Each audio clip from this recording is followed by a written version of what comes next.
እንዴት መጣሽ? እንደዚህ አይነት ለከስከስ ባለጌ መሆንክን አላውቅም ነበር። ምንም እኮ አይደለም። አንቺ ቆይ ምንም ሳታፍሪያሽን ትከፍታለሽ? የኔ ጌታ ስትገለኝ ዝም ትላለህ? ልቀቂያት አልኩሽ እኮ።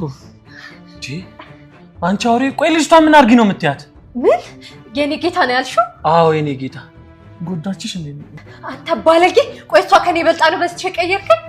ይኸውልሽ እሷ እንዳንቺ ሰው የምትበላ አውሬ አይደለችም።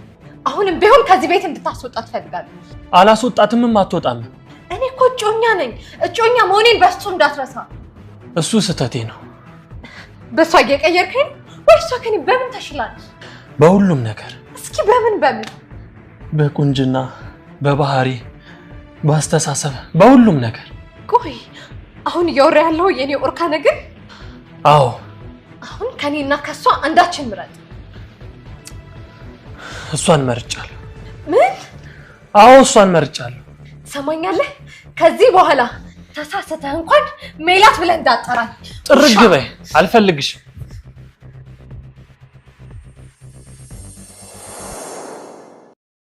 ሜላት መረጋጋት አለብሽ። የማይሆን ችግር ፈጥረሽ እንዳሰብሽው አርካንን ማጣት የለብሽ። ሜላት እች ልጅ በል ሳይሆን በጥበብ ነው ማስወጣት ያለብሽ። ስለዚህ ተረጋግተሽ ማሰብ መቻል አለብሽ። ብልጥ ፍላጎቱን መፈጸሙን እንጂ ያየውን በጉልበት አያባክንም። እንዴ ሜላት፣ እንዴት በዚህ ሰዓት መጣሽ?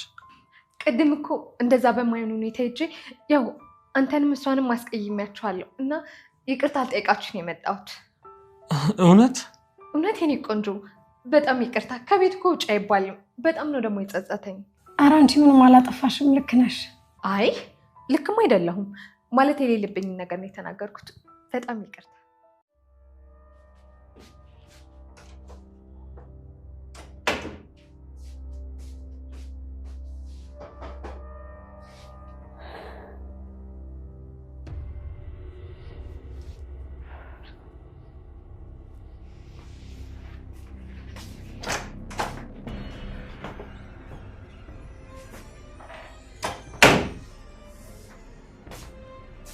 ቆይ አንቺ እዚህ ቤት ተደላልሽ ለመኖር ነው እንዲያሰብሽው?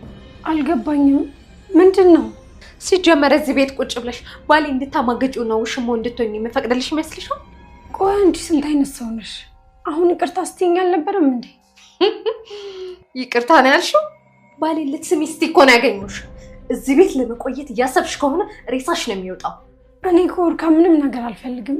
መሄጃ ስለሌለኝ ነው እዚህ የተደበቅኩት። ይሄ ምሽግ አይደለም፣ መኖሪያ ቤት